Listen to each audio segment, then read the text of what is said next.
Welcome to Bloomington Today. I'm Emily Taplin. Thanks for joining us. We bring you the buzz for the week of October 28th through November 3rd. Early in-person absentee voting hours at Civic Plaza will be extended on Saturday, October 31st and Monday, November 2nd. Hours on Saturday the 31st are from 9 a.m. to 5 p.m. and on Monday the 2nd from 8 a.m. to 5. If you are voting on Election Day, November 3rd, polls are open from 7 a.m. to 8 p.m. For precinct and polling site information, head to blm.mn/vote. And if you prefer to drop your ballot off at a secure site, Civic Plaza has an official ballot dropbox. Here is what you need to know before using it. For your convenience, the City of Bloomington now has an official ballot dropbox. The box is located in the west parking lot of Civic Plaza and is locked and under 24-hour video surveillance. Here are 5 things you need to know before using it. Only registered Bloomington voters can drop absentee ballots in this box. That means you are registered to vote with a Bloomington address. Only put your own completed absentee ballot in this drop box. If you're dropping off a ballot for someone else, you'll need to speak with the election judges inside Civic Plaza during business hours. Make sure your voter certificate is properly completed and your envelope is sealed. Placing your ballot in the box doesn't mean it's been accepted by the City of Bloomington. The absentee ballot board will review, and you will be notified if your ballot is rejected. Voters use this box at their own risk. If it's not properly completed or signed, your ballot will be rejected. The City of Bloomington has trained election staff inside the building Monday through Friday from 8 a.m. to 4:30 p.m. if you have questions or prefer to drop your ballot inside. All ballots will be taken by courier to Hennepin County to be counted. If you have questions, please contact the City Clerk's office. Bloomington voters will see a question about ranked choice voting on the ballot. Ranked choice voting is, as its name suggests, a way of electing individuals by ranking your choices. So instead of voting for a single candidate for an office, you would vote and indicate, this is my first choice, this is my second choice, this is my third choice, etc.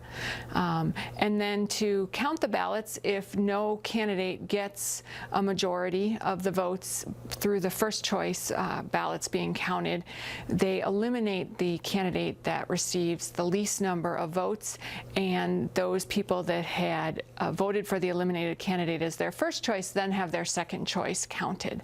That process just repeats until one candidate receives a majority, and then that person is elected.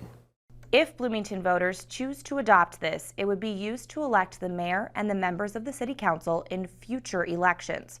According to state law, ranked choice voting can only be used for municipal level offices.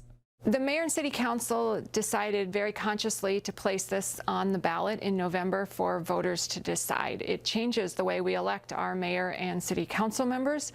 And while there are avenues of amending the city charter that don't involve a ballot question, the council felt very strongly that this is a critical, important issue for voters to weigh in on and wanted the final decision to be that of the voters. If adopted, the first time it would be used is in the 2021 municipal election. The city has a list of FAQs on our website at blm.mn/RCV. Bloomington voters will also be asked to consider the city's organized garbage collection. You'll be able to vote on the way solid waste is collected in the city. That includes garbage, recycling, yard waste, and curbside cleanup. This is a result of the February 2020 Minnesota Supreme Court decision that a resident petition to require a vote before moving to city organized solid waste collection was lawful. Voters will see 2 questions on the ballot. Question 1 asks voters if they want to change the city's charter to prevent the city from organizing solid waste collection without a vote by residents in a general election. So, a yes vote to question 1 means you do want to change the city's charter to require voters to decide if Bloomington should continue with city organized solid waste collection. A no vote means you do not want to change the city's charter and you want to continue with the regular city organized solid waste collection system.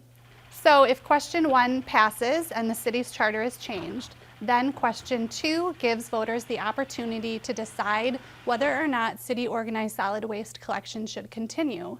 So a yes vote to question 2 means you want to stop the current city organized solid waste collection program and revert to a system where each resident selects their own individual private trash hauler. A no vote means you want to continue with the current city organized solid waste collection program. So it's important to note that the passage of question 2 is contingent upon the passage of question 1. So if question 1 doesn't pass and the city's charter doesn't change, then question 2 won't be considered and city organized solid waste collection will continue. And again, we recognize that this is complicated, so we've put together detailed responses to frequently asked questions on our website to give voters an opportunity to learn more about those ballot questions. Head to blm.mn/garbage for additional details. You can also call 952-563-4581. Current residential garbage and recycling will continue as normal. If any changes are needed after the election, additional information will be provided.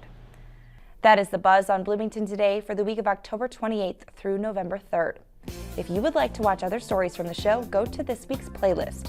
There you'll find the 2020 recipient of the Bloomington Parks and Recreation Award of Excellence, plus how to bust your pesky buckthorn. Thanks for watching.